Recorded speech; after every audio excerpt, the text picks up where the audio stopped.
Good morning. Well, this is the very first private members business Monday of this new 48th Parliament, and now is the opportunity for the Albanese government to make good on its promise to legislate truth in political advertising laws. It introduced its own bill around Electoral Communications Amendment in the last Parliament and elected not to debate and proceed to a vote on that legislation. We are calling on the government to make good on that promise and put some guardrails around misleading and deceptive advertising in political advertising. We protect consumers against being scammed out of their money when it comes to misleading and deceptive advertising. We must do the same when it comes to politics. We cannot have a situation where our elections are hijacked by third-party campaigners and bad faith actors that can put any level of misinformation out there and there is no recourse. We also know AI and deepfakes are growing in power and ability to make a very misleading message. We must do something about it. Now, the government indicated that it takes time to implement this kind of reform so that it can be in place for the election. That's why, at the very first opportunity, we are putting the government on notice to make good, to do this now so that it can be in place for 2028. Importantly, there is now a real international push around this electoral reform, electoral messaging reform. In New Zealand, legislation is in place. Legislation has also been introduced in the Welsh Parliament, and I've been liaising with an organisation in the UK led by Lord Putnam, which is Reform Political Advertising, and there is a push, multi-partisan, for it also to be introduced in the UK Parliament to ensure we have guardrails around misleading and deceptive political advertising. So our call in good faith to Minister Farrell and to the Albanese government is to let's put those guardrails in place to safeguard our democracy.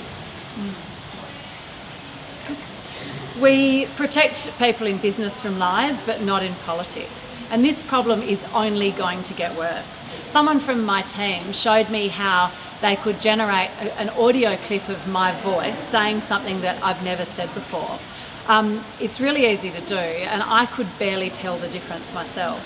Now, politicians should not be able to convince you how to vote based on misleading you about what other people have said.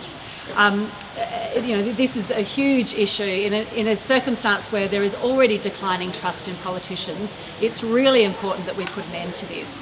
Regulating AI is difficult, but we need to plug the gaps in our legislation where they arise, and this is only going to grow. A similar bill was introduced by the government in the last Parliament, knowing that there wasn't enough time then to debate it. We're putting it on the table now to be reintroduced, and well done to Zali for the work she's done in this area.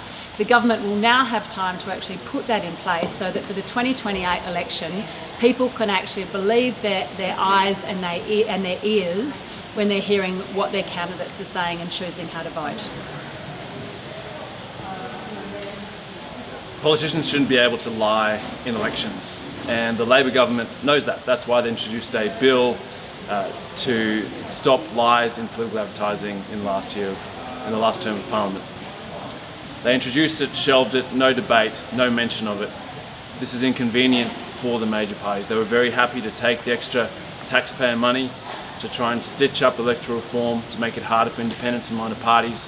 When it comes to truth in political advertising, they've gone missing in action. And so the crossbench is introducing their bill, saying, make good on your promise to the Australian people.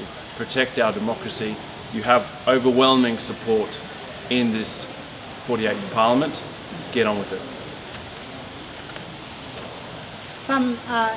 To be clear, some 89% of Australians surveyed support truth in political advertising. They want to make up their own mind on the facts, not on lies.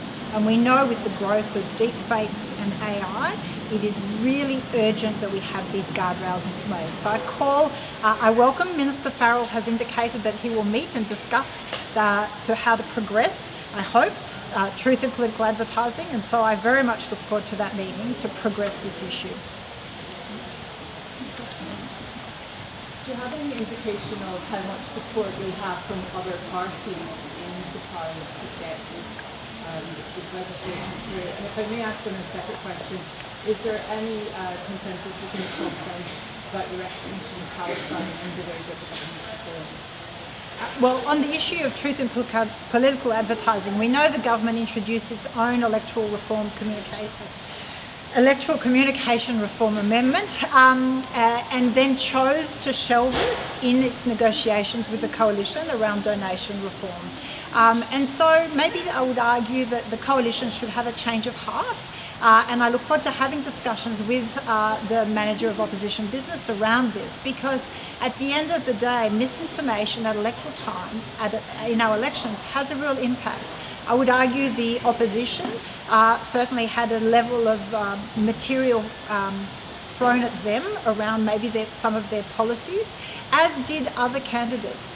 At election time, we now have a growth of third-party organisations that I would say are often quite bad faith actors. They don't have anyone on the ballot paper, so they don't have to worry about losing votes, but they can throw a lot of lies and misinformation out there.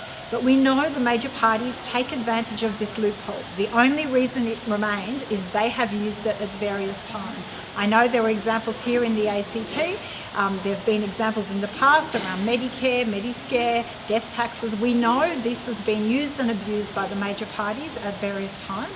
But in this day and age, with deepfakes, AI, and the growth of third-party organisations, I urge all sides of politics to consider the guardrails that are needed. I won't make a statement about the Senate part. I mean, the government had the numbers in the last Parliament. Obviously, they would have the numbers in the House and the Senate. The Greens have pushed this for many years. Others on the crossbench fully support it. We're urging them to do it. They use the coalition as an excuse not to do it, which they do too often. They use the coalition as an excuse to not do things which are politically inconvenient for them. It's the same in this Senate. This could fly through. This is the kind of thing that makes sense. 80-90% of Australians want it. The majority of the Parliament wants it. So it's really up to Labor. On Palestine, yes, I think we should be recognising the state of Palestine and really pushing for a two-state solution, given what we're seeing over there at the moment. Just to clarify on Palestine, I don't think David meant that is a consensus position of the crossbench. You'd have to ask each person individually. Thank you. Is that all?